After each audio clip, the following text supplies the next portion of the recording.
Bismillahirrahmanirrahim. Assalamualaikum warahmatullahi wabarakatuh. Waalaikumsalam warahmatullahi wabarakatuh. Ya, selamat siang semuanya. Hari ini kita akan melaksanakan perkuliahan semester alih ya untuk mata kuliah bahan alam dan tumbuhan, dan saya diberikan amanah untuk memberikan materi pada semester ini. Oke, sebelumnya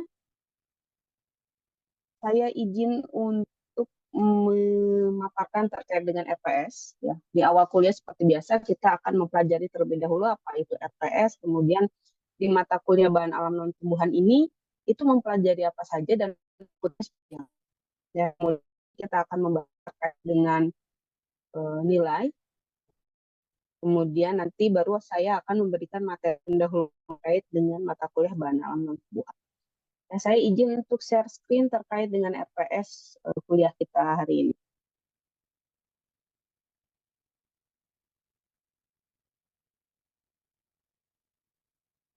Sebelumnya semuanya udah kenal ya dengan saya. Saya yakin ini satu angkatan yang kelas B terutama sudah pernah belajar dengan saya untuk dimatrikulasi kemarin. Ya, yang kelas A mungkin ini baru pertama kali bertemu dengan saya, tapi saya yakin semuanya juga sudah tahu nama saya siapa dan saya ada di keilmuan mana. Ya, saya ada di keilmuan biologi farmasi. Oke. Yang pertama kita akan membahas terkait dengan RPS dari mata kuliah bahan alam dan tumbuhan. Ya. Ini sebenarnya mata kuliah yang hampir sama seperti halnya mata kuliah farmakognosi. Artinya kita mengenal bahan alam, kemudian aktivitasnya, kemudian bagaimana cara pengolahannya, ya, sampai dengan kita bisa mendapatkan strukturnya seperti apa. Ya.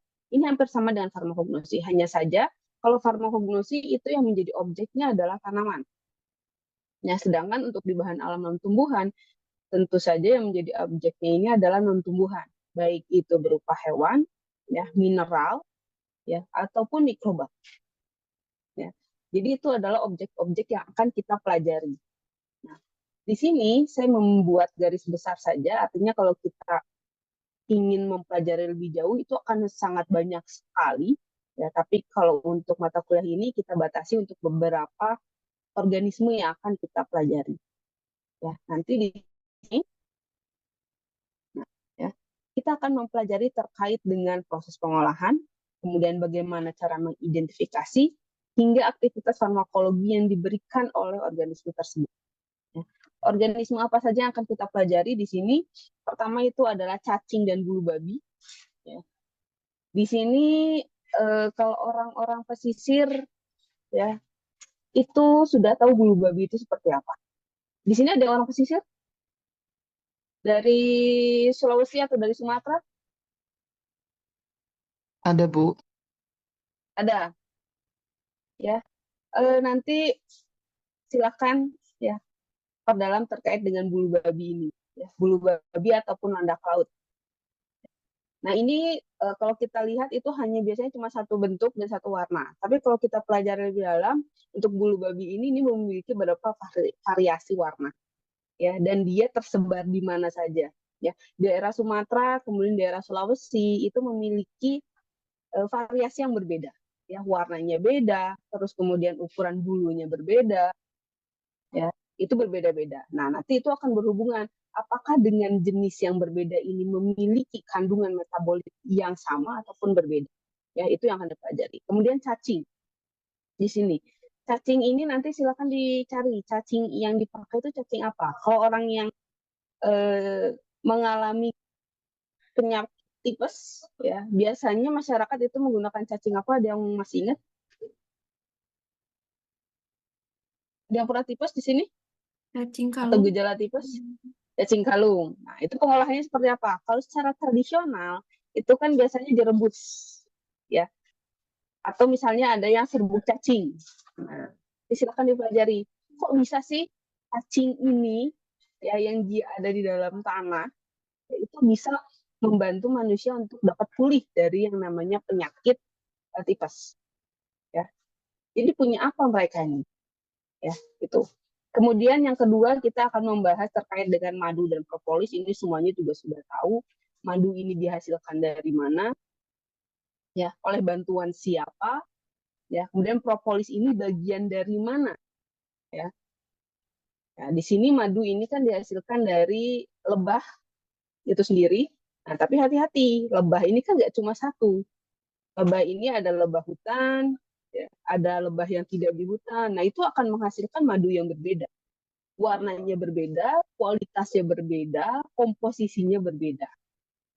Ya, nah, ini nanti yang akan membedakan senyawanya itu bagusnya ada di madu mana nih gitu. Kalau untuk bisa memberikan aktivitas. Ya. Kalau di masyarakat kita mengenal bahwa madu hutan yang lebih baik ya katanya. Ya, tapi kita sebagai seorang yang memang mempelajari terkait dengan keilmuan di dunia medis, ya kita harus tahu kok bisa lebih baik, ada apanya, ya. Kemudian propolis. Kita tahu propolis ini adalah bagian dari sarang lebah tersebut, ya. Dia sarangnya keras bentuknya, ya. Strukturnya itu keras, tapi kok dia bisa memberikan aktivitas dan banyak diklaim propolis ini dia memberikan aktivitas antioksidan. Ya, punya apa nih? Ya, kemudian nanti ya kita pelajari tentang lanolin, talau, dan spermacetin. Ya, ini masih dari hewan, tapi sudah diolah. Kemudian ada albumin dan teripang. Ya. Albuminnya nanti bisa dari ikan gabus, ya itu karena dia menghasilkan banyak albumin. Teripang ini adalah timun laut, ya nama lainnya timun laut. Bentuknya juga bisa macam-macam, warnanya macam-macam. Ya. Kemudian ada wax, ada adepselane, ada vaselin, ada parafin. Ya. Kemudian ini ada magnesium trisilikat, kalsium karbonat, aluminium hidroksida, ada kaolin, ada iodium, ada bentonit. Ya, ini saya jadikan satu. Kemudian di sini kita akan pelajari terkait dengan ular dan lintah. Ya, ini banyak digunakan ular itu mau itu darahnya ya ataupun empedunya itu kan berdasarkan penggunaan secara empiris di masyarakat banyak digunakan, banyak dipakai ya, untuk penawar racun lah dan lain sebagainya. Nah, itu kita pelajari kok bisa, kenapa, itu benar atau enggak, itu aja dulu. Ya, benar atau enggak, atau itu hanya anggapan saja. Kalau benar, berarti kita harus tahu senyawanya apa, kok bisa mengobati eh, keracunan dan lain sebagainya. Ya. Ular ini di sini juga termasuk bisanya ya. Bisanya ini untuk apa? Kemudian ada lintah. Ya banyak di luar sana terapi terkait dengan lintah. Ya, kok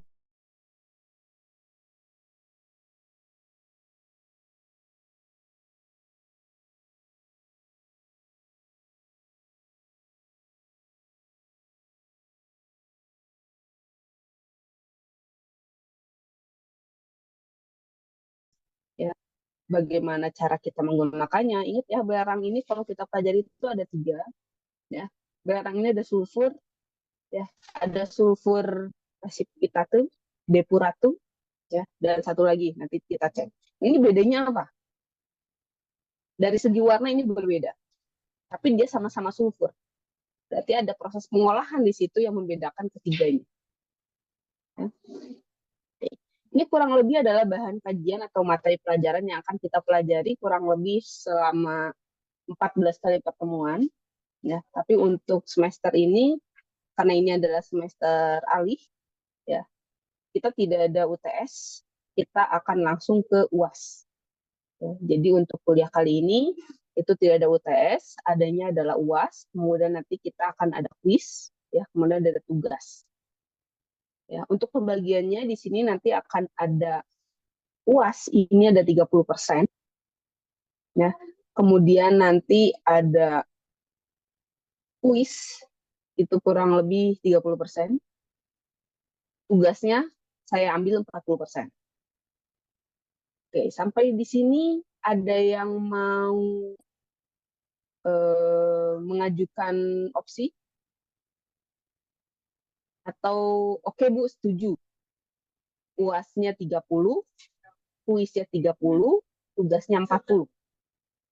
Atau ada yang punya opsi lain?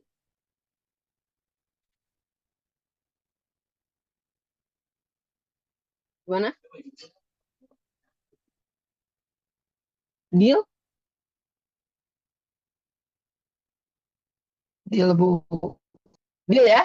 Oke, Adit sudah mewakili rekan-rekannya untuk deal dengan kesepakatan kita. Jadi untuk mata kuliah bahan alam dan tumbuhan, pembagian terkait dengan nilainya itu ada 30% ada di UAS, 30% ada di kuis, dan 40% itu ada di tugas. Oke ya, dan saya mohon nih kehadirannya 100% semuanya hadir pada saat kuliah. Ya. Oke. Kemudian saya tawarkan di sini, apakah mau ada remedial atau tidak?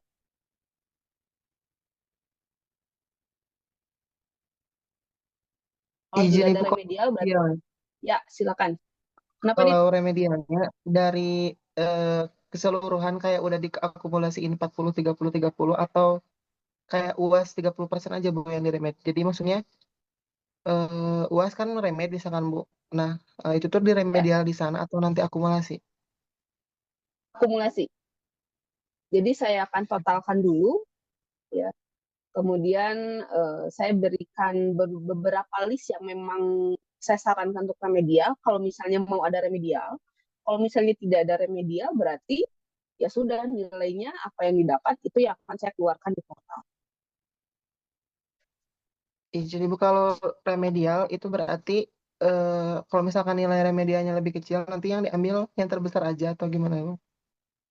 Ya, saya biasanya untuk remedial saya ngambil nilai yang paling besar. Tiap Ibu. Kalau begitu nih ada remedial aja. Oke, kalau ada remedial saya berikan satu kali remedial saja. Nah, setelah itu apapun nilainya silahkan diterima. Oke ya.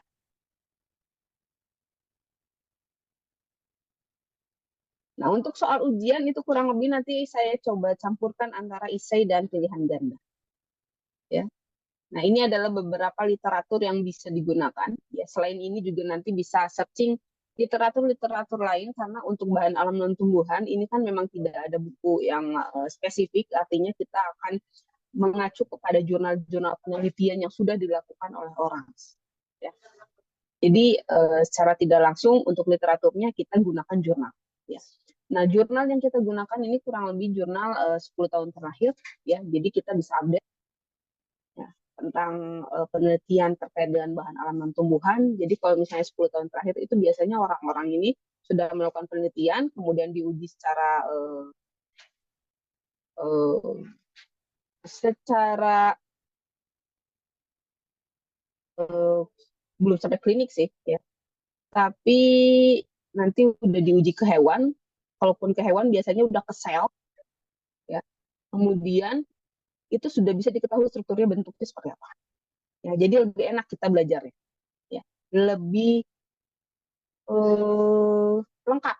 Ya, kalau misalnya kita gunakan literatur yang dulu mungkin baru penelitiannya hanya sebatas mana, tapi kalau sudah terbarukan itu biasanya kita sudah bisa mendapatkan senyawanya apa, strukturnya bagaimana, ya.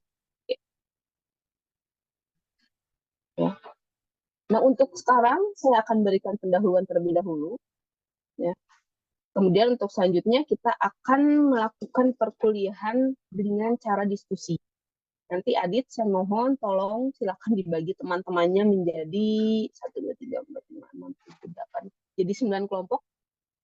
Ya, nanti masing-masing kelompok akan mendapatkan satu bahan kajian seperti ini. Ya. Saya serahkan kepada koordinator saja pembagiannya seperti apa. Ya. Kemudian nanti tolong sampaikan ke saya terkait pembagiannya, kemudian kelompoknya siapa saja. Oke, nah ada yang tanyakan terkait dengan RPS dari mata kuliah bahan alam dan tumbuhan? Ya, jadi intinya di mata kuliah ini kita belajar terkait dengan sumber bahan bakunya, ya, pengolahannya bagaimana, identifikasinya hingga aktivitas farmakologinya. Ya, jadi ini menyeluruh dari hulu ke hilir. Ya, yang menjadi titik beratnya adalah aktivitas farmakologinya. Jadi nanti di akhir kita bisa melihat ya antara bahan non tumbuhan dengan tumbuhan ini potensinya seperti apa, ya. Lebih bagus mana, ya. Itu nanti hasil dari conclusion mata kuliah bahan alam non tumbuhan. Oke, ada yang mau ditanyakan tidak? Cukup untuk RPS?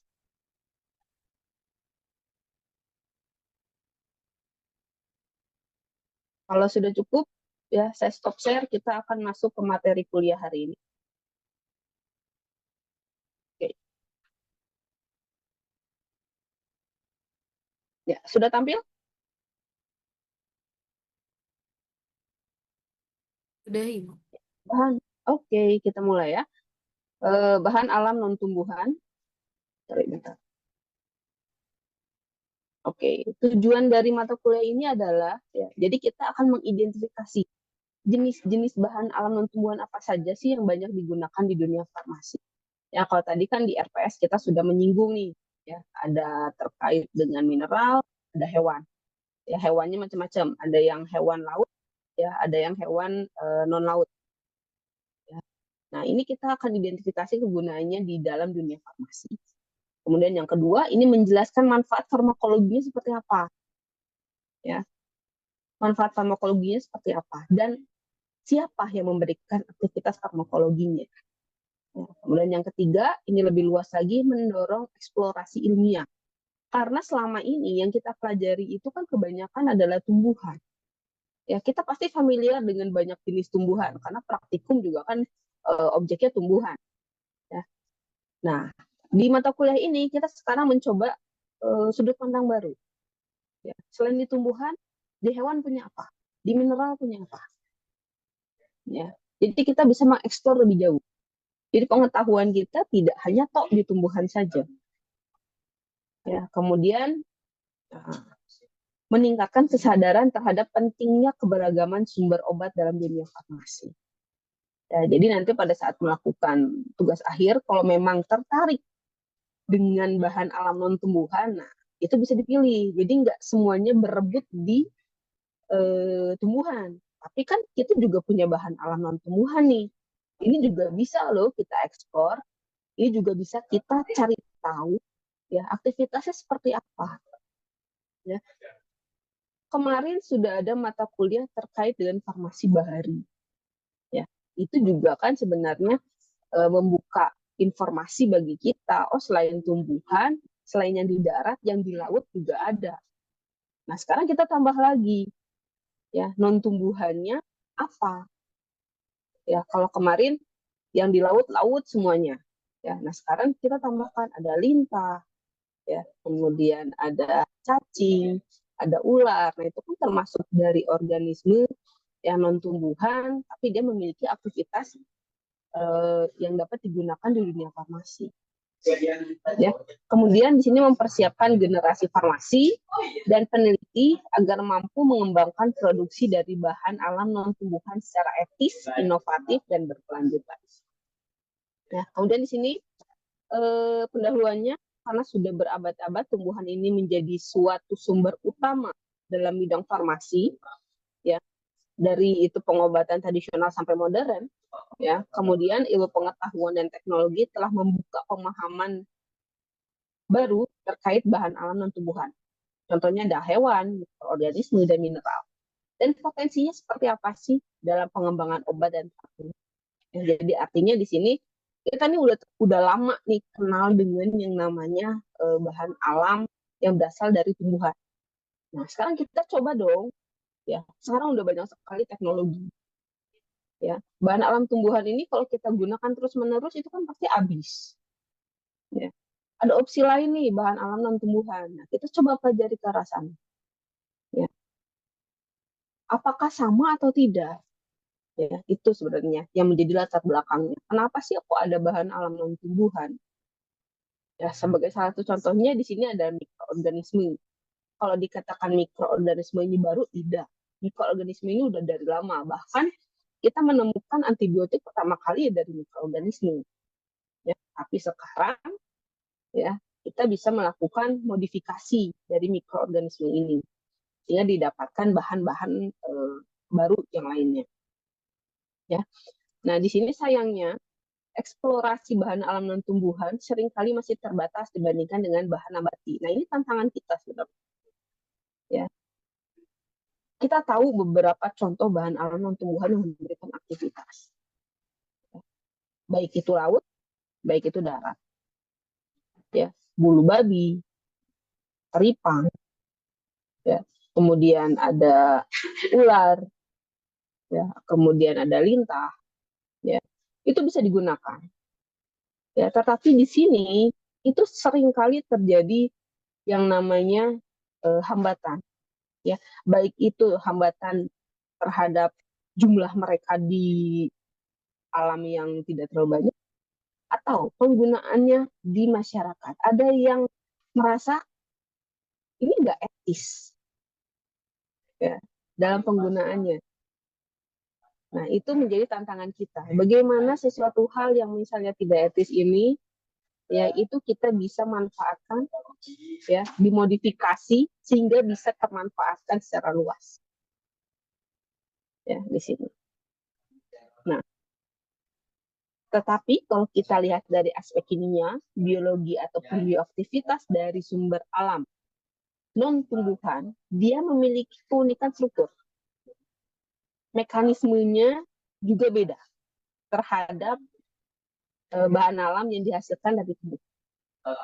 Ya, ini beda mekanismenya, strukturnya juga unik. Kalau kita lihat tadi itu banyaknya dari hewan, ya, maka secara tidak langsung kita bisa mengeneralkan strukturnya ini tidak akan beda jauh atau kurang lebih sama dengan protein, protein, protein, protein. Ya, ini memiliki keunikan sendiri.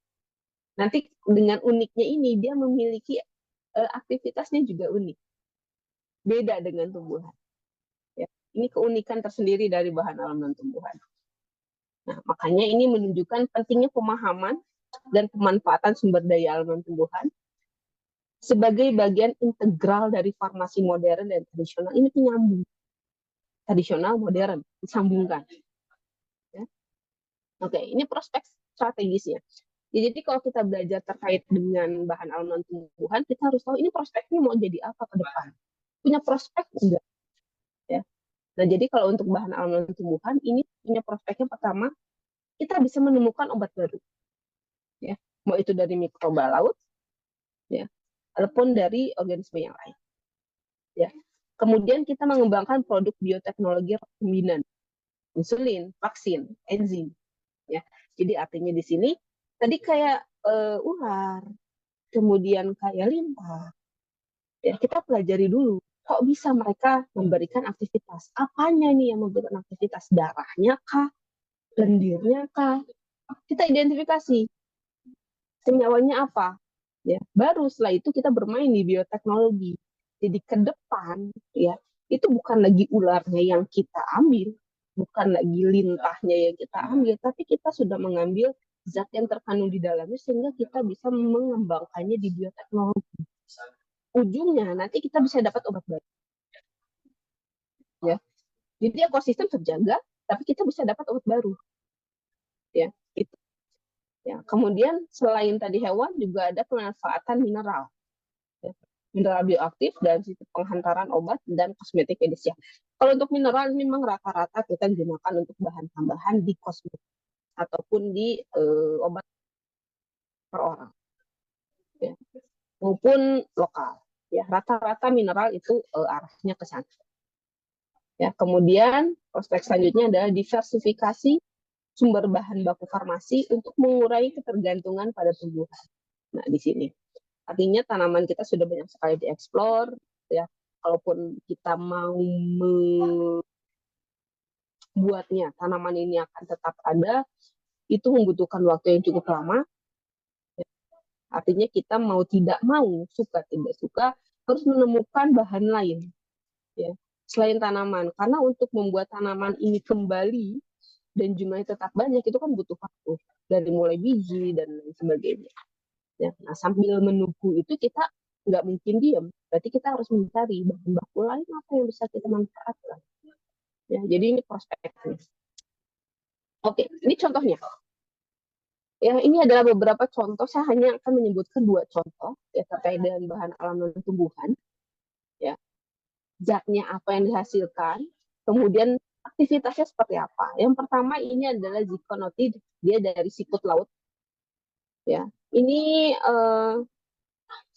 merupakan senyawa kimia yang dihasilkan, ya, dia dapat menghambat pelepasan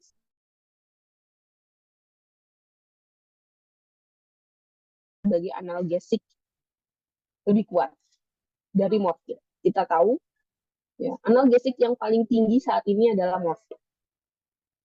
Ya. Tapi di atas morfin kita belum dapat kalau dari tumbuhan. Hewan di sini dia memberikan solusi dari masalah kita. Salah satunya adalah dengan ditemukannya zikonotit yang berasal dari siput laut, ya dia memberikan aktivitas analgetik yang lebih kuat, kurang lebih 1000 kali dari morfin.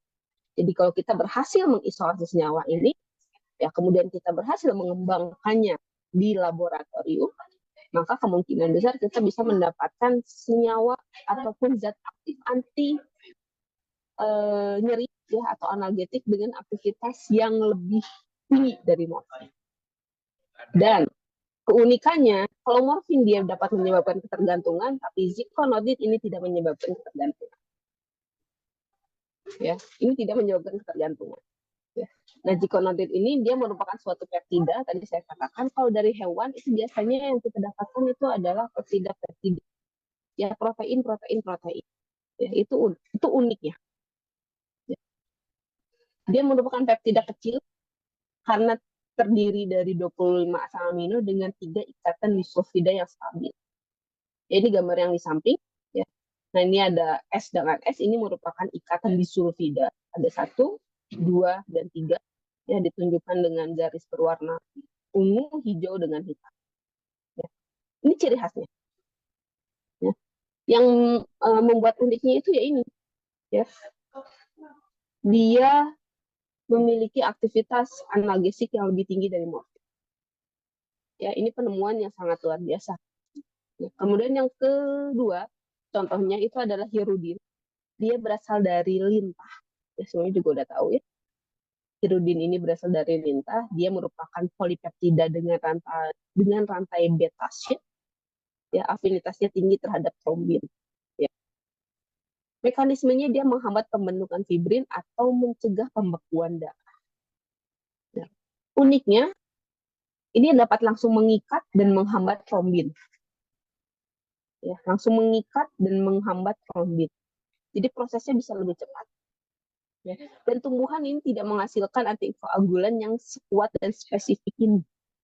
Kalau langsung mengikat, artinya hirudin ini dia tahu reseptornya yang mana, langsung nempel di situ, spesifik. Ya, jadi hanya di situ aja dia bisa nempel. Ya, tapi kalau obat dari, kalau bahan lain dari tumbuhan ya mungkin dia non spesifik, artinya dia bisa menempel di beberapa reseptor. Tapi kalau untuk hirudin ini dia spesifik, artinya hanya di reseptor itu saja dia menempel, sehingga dia bisa memberikan aktivitas yang lebih cepat, lebih baik dibandingkan dengan yang tidak spesifik. Ya, sekali lagi ini merupakan polipeptida. Ya, ini uniknya. Ya, ini contohnya. Nah, contoh yang lainnya, ya, ini saya tampilkan dalam bentuk tabel saja. Nanti kalau misalnya penasaran dengan strukturnya seperti apa, itu bisa dicari.